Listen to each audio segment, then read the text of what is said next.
Welcome to Choice Classic Radio. Like us on Facebook, subscribe to us on YouTube, and help keep this show alive by donating at choiceclassicradio.com. For more of your favorite old-time radio shows, join us on our companion podcast, Choice Classic Radio, Mystery, Suspense, Dramas, and Horrors, where we bring to you the most mysterious tales that the golden age of radio had to offer. And now, with 314 episodes made, originally airing on the NBC network from 1949 to 1957, we bring to you Dragnet. The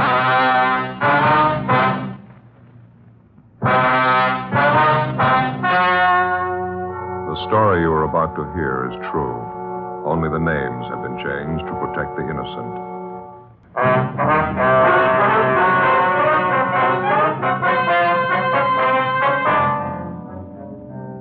You're a detective sergeant. You're assigned a robbery detail. A gang of hijackers has set up operations in your city. Truckloads of merchandise worth thousands of dollars vanish completely. The criminals know their business.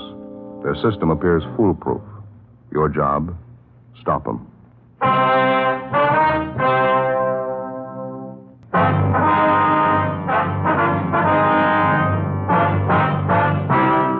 Dragnet, the documented drama of an actual crime. For the next 30 minutes, in cooperation with the Los Angeles Police Department, you will travel step by step on the side of the law through an actual case transcribed from official police files. From beginning to end, from crime to punishment, Dragnet is the story of your police force in action. It was Saturday, November 8th. It was foggy in Los Angeles. We were working the day watch out a robbery detail. My partner's Ben Romero. The boss is Captain Didion. My name's Friday. I was on the way back from R&I, and it was 11:23 a.m. when I got to room 27A. Robbery detail. Joe? Hi. Where you been, anyhow? I've been sitting here 20 minutes waiting for you. Oh, I'm sorry. I've been checking a couple of names through R&I. It took a little longer than I figured. The least you could do is leave a note in the book. I do the same for you. I've been sitting here 20 minutes. Oh, I told you I'm sorry. What's the matter? You feeling well? No, I'm all right. I'd just like a little cooperation, Joe, that's all. What's the matter with you? Oh, I don't know. I guess I was mad when I woke up.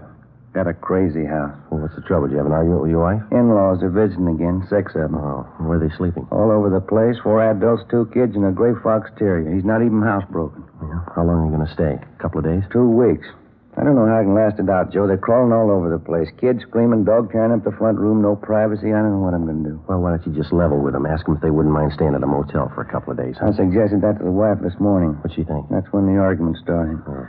Hey, I almost forgot to tell you that truck driver finally showed up, that Frank Burr. Oh, yeah, it's about time. Where is he? Took him across the hall to the mug room. Got him checking out some coming-out mug books. Guess we better see how he's doing. All right. He sure took his time getting here, didn't he? Yeah, didn't offer any excuses. He's no more help than he was yesterday. Yeah? Surly. Not very cooperating. How you doing, Mr. Burrs? You remember my partner, Sergeant Friday. How are you, Burrs? I got a headache. This is just a waste of time waiting through all these pictures. I've been through 2 of these books already. I couldn't identify any of the guys. Yeah, we know it's pretty tedious. We'd just like to have you check through a few more volumes, if you wouldn't mind. Look, I don't mind giving you a hand when I got time, but I got things to do today. I got something on for tonight. I have to get a haircut, my suit pressed. Well, this thing's pretty important to us, Burroughs. I know we're putting you out, but we need every lead we can get. We'd certainly appreciate it if you could just give us a little more cooperation. I don't know what else I can do. I told you everything I know, just the way it happened. A few more things we'd like to ask you about, sir. Some of the details you didn't make quite clear. Oh, what details? How do you mean? Details about the hijacking. Mind going over it again for us? I laid it out for you the last time you talked to me, just the way it went. It's the same as the rest. Well, how do you mean the same as the rest? Well, the other hijackings are the same as those, no different. You pretty familiar with the other jobs, are you? Well, followed them in the paper, read the bulletin the cops got out on them. It's up on the dispatch board in the garage. Is that fresh water in that cooler over there? Yeah, I think so. Help yourself. Thanks. Gotta have a couple of aspirin for this headache. Can't take aspirin without water. Yeah.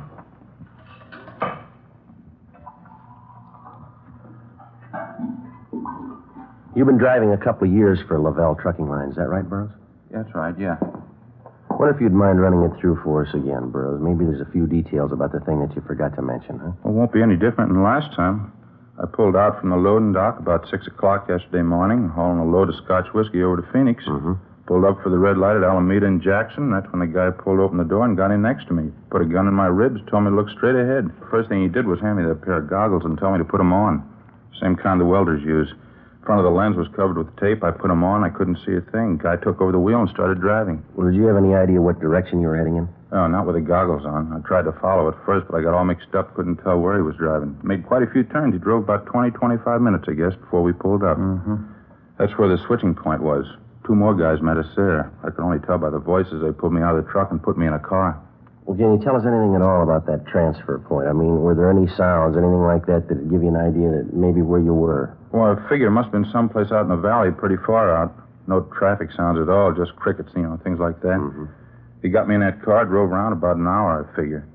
Then they put me on out at the side of the road, told me to leave the goggles on for 10 minutes, and then they drove off. Well, how about those 2 men at the transfer point? If you heard their voices again, you think you could recognize them? I don't know. I doubt it. They didn't say too much. Not that I heard, anyway. I'm just curious, Burroughs. How is it you thought of calling your company first instead of the police? Well, it's their cargo, a whole load of whiskey. If somebody hijacked it, I figure the company ought to be the first to know. I'd like to ask you just one more question. There's no offense intended here. Yeah? You ever been arrested? Well, why? What'd that have to do with it? Well, probably nothing at all. Have you ever been arrested? I'd like to set you straight on it right now. If you think I was working inside on this thing, you got it wrong. I didn't have anything to do with it. Then there's nothing to worry about, is there? All right. Yeah, I've been arrested. When was that, Burroughs? About 10 years ago. It was back east, West Virginia. What was the charge? Hijacking. Our records showed no previous arrests for Frank Burroughs. For the next few days, he was kept under observation. When we got the kickback from Washington, it showed Burroughs had one previous arrest, the one he told us about, for hijacking. We checked all his friends, relatives, and associates. We found nothing suspicious. His employer said that they were aware of his police record, but they told us that Burroughs was one of the best drivers they had. There was nothing to link him with a series of hijackings which had been going on all over the city for the past month. Our crime lab checked the pair of goggles which Burroughs had been forced to wear during the hijacking. They were an ordinary industrial type, easily obtained and impossible to trace. Other than those belonging to Burroughs, there were no fingerprints on them. Late that afternoon, the missing truck and trailer was found empty in a deserted section of the valley. No latent fingerprints or other physical evidence. 9 a.m. the next morning, we met with Captain Didion. Cargo's gone, huh? Not a trace of it. That's it, Skipper. High-grade Scotch whiskey, 150 cases. Got out of Bolton all the liquor wholesalers. The serial number's listed. That ex-con Burroughs, nothing turned up on him? No, nothing. We double-checked everything about him. He's clean. You didn't get a thing off that abandoned truck? No prints, no physical evidence. Seems like they got it down to a science. Tell that to Thad Brown. He's getting all the kicks from the warehouse operators. 30 days and 6 hijackings. How about moving faster? Well, as you know, we got 12 stakeouts running down freight loads, Skipper. Yeah. Incoming, outgoing. Got 3 girls in the stats office doing nothing but making runs for us. No new suspect. We got a meeting with an informant after lunch. He figures he may have something. There's nothing to bank on. How about an inside tip-off on these jobs? Any indication the gang's working something like that? No, nothing definite, Skipper. Jobs seem to be pretty well cased, though. We've checked out everybody with a record working for the trucking lines. No reason to think any of them had a hand in it. Excuse me a minute. Gideon. Yeah. Live Oak near Trenton Avenue. Yeah, I got it right. Thank you. We got another truck early this morning. Where? There's the location. Better move on it. Looks like they got their signals crossed. How do you mean? Doesn't make sense. The cargo they hijacked. What was it? A load of toothbrushes. 9:23 a.m. Ben and I drove to the intersection of Live Oak Drive and Trenton Avenue in the Hollywood Hills, where we located the latest driver to fall victim to the gang of hijackers. His story was the same as the others. He'd stopped his truck for a red light at a deserted intersection when a man jumped on the running board and pointed a gun at his head. The man with the gun took over the wheel and forced the driver to put on a pair of blacked-out welder's goggles. Then the truck was moved to a remote spot where the driver was transferred to a car and later released in a remote section of the Hollywood Hills. The hijacked truck was found empty a day later. And again, there was no physical evidence, no fingerprints. The driver could add little to what we already knew. The only point that made the case any different from those that had gone before was the cargo that had been stolen, a load of toothbrushes. We began an immediate check of the neighborhood where, according to the driver, he was first held up. It was a fairly remote intersection in the San Fernando Valley. After 4 hours of interviewing ranchers and gas station attendants, we talked to the operator of a practice driving range for golfers located just off the highway. His name was Fred Garrison. Matter of fact, I did notice something out of the ordinary this morning. A little before 6 a.m., I think. Spotted this big semi turning off on that dirt road down the highway there. Which dirt road is that, Mr. Garrett? Oh, right up the highway there. See it? Oh, yeah. It turns off by that clump of trees. Mm-hmm. Couldn't figure out why a big truck and trailer be taking that road. Doesn't make sense. How do you mean, sir? Well, it's a dead end. No reason why a driver would turn off there by mistake. There's a big sign right there at the intersection. Says not a through street. Right there. See it? Plain as day. I wonder if you could describe the truck for us, Mr. Garrison. Well, it's pretty good size. One of those big aluminum jobs. Black lettering on the side, I think. Yeah, it turned off the highway, went down the dirt road a little ways, and then it turned off into that grove of trees, and the driver cut the lights. Mm-hmm. Did you notice any activity going on at all? No, I didn't. Oh, maybe I should have walked over and checked it. I figured it was just some truck driver pulling up to catch a few winks of sleep. I see. My boy Dave was with me at the time. Wanted to check it, but I told him to mind his own business. Says a couple of minutes after the truck pulled in, he saw a gray sedan come down the road and park next to the truck right in that same clump of trees. Well, now, didn't all this look a little suspicious to you, sir? Oh, I suppose so, in a way. I just don't like to meddle where it's not my business, that's all. Well, did your boy Dave get a good look at this gray sedan? Do you know that? You want to come in the office and sit down? Sure. Oh, thanks.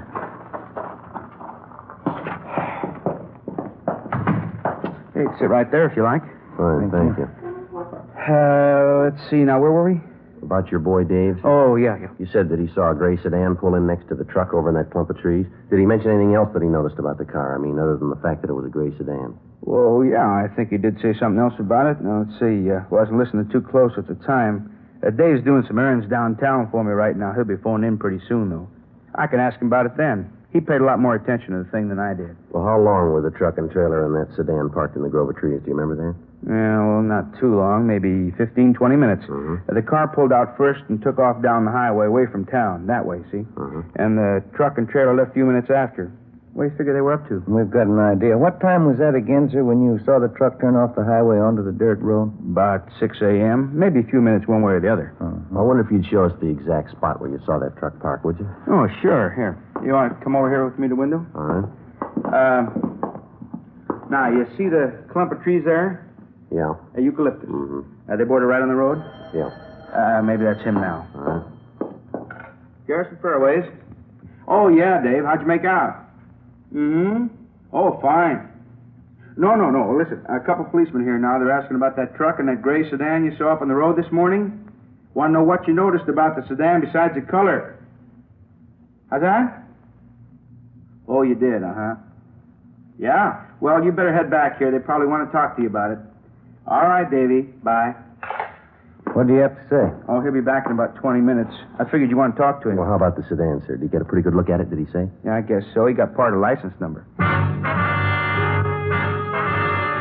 Fred Garrison's son, Dave, returned and gave us all the pertinent facts about the truck and the gray sedan, which he'd noticed in the neighborhood early that morning. His description of the truck and trailer, what he saw of it anyway, matched closely with that of the latest vehicle to be hijacked. He described the car as a gray sedan, and he said it looked to him like it was a late model Nash, but he couldn't be sure. He said the first 3 units on the license plate were 7T7. The location in the grove of trees where the truck had been spotted was checked thoroughly. Outside of some indefinite tire tracks, there was no physical evidence. 4:10 p.m., we put in a call to DMV and asked for a rundown on the 3 license plate numbers. The next morning, DMV returned to us a list of more than 1,000 auto registrations, which began with the figure 7T7. We went down the list and gradually eliminated 600 of these as not being physically close in description to the car seen by Garrison's boy, Dave. We kept checking. Almost 300 more on the list were registered in distant parts of the state. That left us with over 100 vehicles registered in or around Los Angeles to check out. It went slow. 3 weeks passed. We narrowed the list down to 23 possibles. Tuesday, December 10th. We were checking registrations with addresses in the east end of the city. What's the name on this one again? Perry. Walter R. Perry.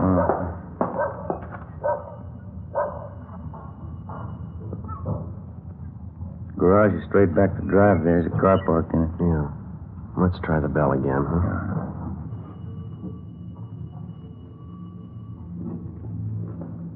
What do you say? All right, let's give the car a look.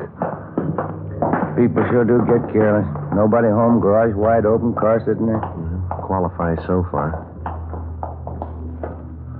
You want to check the steering post there, registration I thing? get it, yeah.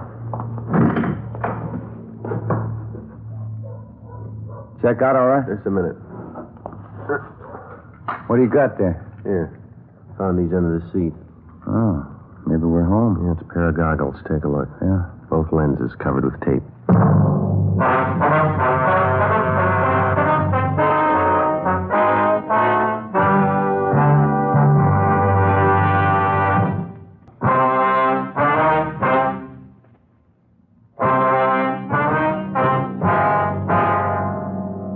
December 10th, 2:15 p.m. The pair of goggles found in the automobile registered to Walter R. Perry were the same brand and style as the goggles used to black out the truck drivers in all the previous hijackings. Ben and I searched the car, but we failed to come up with any additional physical evidence. We left the garage, checked the house again to make sure that there was nobody at home. Then we went down the street close to the house to where we'd parked our car. We put in a call to R&I and requested a make on Walter R. Perry. He had no previous criminal record. A few minutes later, we spotted two women loaded with grocery bags come down the street, go up the stairs of the Perry house, and let themselves in with a key. We went up to the front door, rang the bell, and the younger of the two women answered. Dark brown hair, blue eyes, about 5'6", 28, 29 years old. We identified ourselves, and she showed us into the living room. She told us her name was Leona Perry and that Walter Perry was her husband. They'd been married 11 years, no children. We asked her where her husband was, and she said he was out of town on a business trip up north to Monte Vista, California. We asked her what line of business he was in. Well, right now, Walter's a jewelry salesman. He works for himself. Has to do quite a bit of traveling. Your husband's blonde, about 5'9", 160 pounds, is that right? Yes, that's right. How'd he go up north, ma'am, do you know? Well, I think he went up by train. I'm not sure. You have any idea how we might contact your husband up north? No, I'm afraid I don't. He said he had a couple of business appointments in different towns in that area up there. He didn't tell me where he'd be staying. What's it about, Sergeant? Just a routine check, Miss Perry. Is that a photograph of your husband over there on the piano? Yes. Mm-hmm. When's he expected back, do you know? Oh, let's see. This is Tuesday. He should be home sometime Thursday. I see. A minute ago, you said right now your husband's a jewelry salesman. Is that his usual line of work? No, Walter's a truck driver. You work here in Los Angeles? No, he drove for a company up north in the Bay Area, Oakland, Berkeley. He had that job for 10 years, almost from the day we were married. Mm-hmm. And then last December, he had a fight with the boss and he quit. We moved down here to find work, but he just couldn't seem to get placed. How long has he been selling jewelry, ma'am? Oh, about 8 months, I'd say. He's doing very good at it. We have more now than when he was driving a truck. A lot of money in the jewelry business. Well, it's just you and your husband living here, is that right? No, my mother lives with us, too. We just got back from doing the shopping. I guess she's busy putting the groceries away. I see. Mom? Ma? Oh, say that's all right, ma'am. I think you can give us the information we need. Well, I'd like to know what this is about. I'd appreciate it if you'd tell me. Walter isn't in any kind of trouble, is he? Just a routine investigation, Miss Perry. Doesn't necessarily mean your husband's involved. I can tell you right now, my husband isn't involved in anything. Walter's never had trouble with the police in his life. Walter has trouble with the police? What is it, Leona? It's nothing, Ma. These policemen want to talk to Walter. They just want to ask him a few questions, that's all. This is my mother, Mrs. Burt. Ma, this is Mr. Friday and Mr. Romero. I told you, Leona. I felt it all day. Something's wrong. Walter's done something, hasn't he? Now, don't start on that again, Ma, please. The officers told me they want to talk to Walter, that's all. What for? If he hasn't done anything, why do they want to talk to him? Routine duty, ma'am. There's nothing to get excited about. I knew it would happen. I felt it all the time. That funny job he has, selling jewelry, going out at all hours. Couldn't fool me. I knew it wasn't right. What's he done? We're his relatives. We got a right to know. Well, there's nothing we can tell you definitely, ma'am. How about these odd working hours your husband has, Miss Perry? What's the reason for that? Could you tell us? Well, I don't know. Walter works for himself. He just has to make business contacts when he can, that's all. Sometimes it's late at night, sometimes early in the morning. Why don't you stay out of it, Ma? After all, it's our business. Walter's in mine. You just mark my word, Leona. Find out about this. That husband of yours has done something, and these policemen are after him. I knew it wasn't right. I felt it all along. Please stay Him and his jewelry business, his big money. I should have left and taken you with me the day it started. Walter's a truck driver. It's all he'll ever be. It's where he should have stayed. Why are you always picking on Walter? Why? Because I told you in the first place you never should have married him. 11 years ago, I told you. I never should have come to stay with you. You couldn't go and marry one of those nice boys you met at school. It had to be Walter Perry. Well, maybe you'll see now. Trouble with the police. Now you'll see what kind of a man you married. Shut up, Ma. Sorry, officer. Well, I'm afraid that isn't helping much, Miss Burt. I suppose not. What is it that can help? You have kids, you try to tell them something, make it easy for them, they never listen. Now, that gray sedan back in the garage, ma'am, does anyone else drive it besides Mr. Perry, do you know? No, Leona doesn't drive. Walter's the only one who runs it. He drives it to all these business appointments he has at odd hours? That's right. Only times he doesn't take it's when he's out of town. You ever seen this pair of goggles before, ma'am? No, I never have. What does it mean, that tape all over the front of them? Well, how about your son-in-law's friends? Do you ever bring any of them here to the house? Not since I've been staying here the last 6 months. A lot of different men call him on the phone. He goes out. Doesn't bring anyone around, though. Oh, I'm just sick of it. Well, can you tell us anything about this jewelry business Mr. Perry's working in? I don't even want to think about it. I raised 4 daughters, nice girls, every one of them, attractive. You make plans for them, and you want them to be happy and marry some nice fellow, have a nice, comfortable home. You try to tell them, and they never listen. About the car, ma'am. They get to be 17, and they know everything.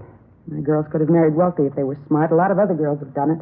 They had nice clothes, they got through business school, good home training, all this talk about love. They're all so smart. They know everything, and they know nothing. This is what happens. They wake up and find out. Would you finish putting the groceries away, Ma? I've talked to the officers. Anything you want, Leona. Didn't mean to upset you. Maybe things will be all right. And just a few more questions, Miss Perry, that's all. Well, whatever it is, I know Walter hasn't done anything wrong. He wouldn't do anything wrong. It doesn't make sense. There's just no reason for it. I remember your father, Leona. 16 years we were married. One night he packed up and left me. There wasn't any reason for that either. Wasn't there, Ma? We continued questioning the wife and the mother-in-law of the suspect, Walter Perry. From the wife, we got the names and addresses of 4 close friends of Perry's who were supposed to be associates of his in the jewelry business. In the basement and in a loft over the garage, we found more than a dozen cases of high-grade Scotch whiskey, cases of expensive furs, and other loot taken in the hijackings. Mrs. Perry said her husband told her he was storing the stuff for some friends. It was only a small portion of the take. We called the office and got out a broadcast and an APB on the suspect and arranged for an immediate stakeout on the Perry house. And then, together with Matthews and Gonzalez from robbery detail, we began checking out the 4 close friends of the suspect. We could locate only 2 of them, but those 2 paid off. In the basements and garages of their homes, we found another portion of the loot, along with evidence that showed that both men had taken active parts in the hijackings. They were booked at the main jail on suspicion of 211 PC. A full week went by. The stakeout continued on the Perry house. Still no sign of him. Saturday, December 20th, 4:45 p.m. We checked back in at the office. This thing's sure dragging out, huh? Yeah, it'd be nice to wrap it up before Christmas, wouldn't it? Get it out of the way. Might work into a couple of days off. I don't know if I'm too interested, Joe. What? The day's off. I mean, we got visitors on the way again. What do you mean for the holidays? Who's coming? Same old bunch. My brother-in-law and his wife and his kids and that little dog are there. Well, they were just with you for 3 weeks, weren't they? What's the deal? Oh, brother-in-law got home, found a notice from his company. He's been transferred out here. Oh. They're going to stay with us all through the holidays, and then they'll start house hunting. How about that? You've got a problem. Just got a new rug in the living room. I'll bet 20 to 1 on it, Joe. What's that? That little fox terrier. Oh, hi, Skipper. Anything before we check out? Piece of news for you. Just talked to the Ventura Sheriff's Office. We owe them a favor. What do you mean? They grabbed Walter Perry half an hour ago. Monday, December 22nd. Suspect Walter Perry was returned to Los Angeles. He was taken to the interrogation room where Captain Didion, Ben, and I questioned him for almost 2 hours. He was confronted with the evidence and testimony against him, and after another hour and a half of interrogation, he broke. He gave us a full signed statement describing his part in the campaign of hijackings. He also gave us the names of everyone in the gang, how they participated, and to what extent. He said most of the property looted from the hijacked trucks was stored in a rented barn located at the north end of the San Fernando Valley. A detail of men checked it and confirmed the information. The suspect's wife, Leona, was notified of her husband's arrest. 1:35 p.m. We completed our interrogation. That's it, Perry. Let's go. You ask me a lot of questions. How about it? Can I ask you one? What's that? Well, why do you think I did it? Why I got mixed up in this? Well, according to your statement, you wanted the money, isn't that it? Well, you've been out to my house, haven't you? You met my wife? Yeah, that's right. I guess you met her mother, too. Yeah. Well, then you got it. Nobody in the world could make me go for a hijack deal, but she could. I even remember the morning I'd made up my mind to do it. I was out in the kitchen. You could hear yapping at Leona in the other room, same old roasting. Mm-hmm. A lousy truck driver, that was me. 11 years the wife and I've been married. Her mother lived with us, 9 of them. Didn't get any better, didn't get any worse, just the same old yapping, her and her 4 girls. Why couldn't they listen to her? They were the best girls in the world. Why couldn't they marry money? Why did it have to be guys like truck drivers, stupid truck drivers? Same thing every day, always the same. 9 years of it. So I went out to get enough money to rub in her face, enough to make her choke on you. You can hate somebody for that. I don't know how many years they'll give me, but I'm going to hate her, every one. Dad? Oh, hi, Olson. Going over to main jail. This one ready to go? Only be a minute, Rex. Right. Thank you. All right, Perry. Yeah. Sergeant, my wife's been told, huh? She knows about it? She's waiting outside in the hall with her mother. You can see him on the way out. Oh, thanks.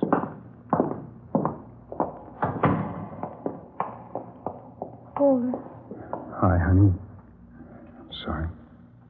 Walter, why did you do it? Ask your mother there, honey. You heard as much of it as I did. 9 years worth. I guess it finally got me sick. She wanted you to have money, so I went out to get it. You come and see me when you can? Leona isn't going to any jail to see you. I knew it all along. I knew what you were. It's the truth. She never should have married you. All right, Perry. Let's go, mister. Walter. Walter. Why?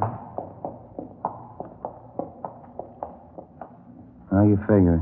I don't know. How about some coffee? Okay. Sure is funny. You see other people sweating it out, your troubles look like nothing. I'm just thinking about it. What's that? Those in-laws of mine. What about them? Guess I haven't got it half bad.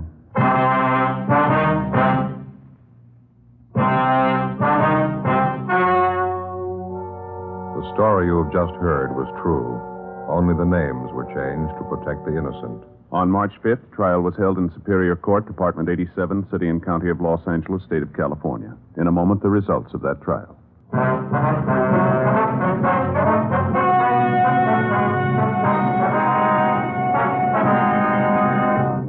Walter Richard Perry was tried and convicted on several counts of robbery in the first degree. He was sentenced to the state penitentiary for the term prescribed by law. First-degree robbery is punishable by a term of 5 years to life. His accomplices received similar sentences. Ladies and gentlemen, as we know, thousands of people in Kansas, Missouri, Oklahoma, and Illinois have been driven from their homes by floodwaters. Many are being sheltered and fed by the Red Cross. All Americans are urged to give through their local Red Cross chapters. Your contribution of just $1 will give you a feeling of justifiable pride.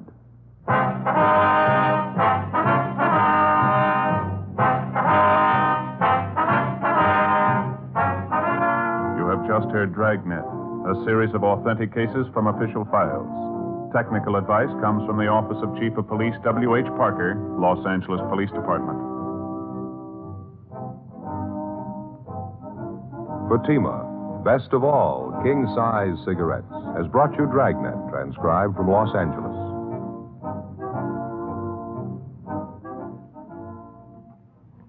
Stay tuned for Counter Spy, next on NBC.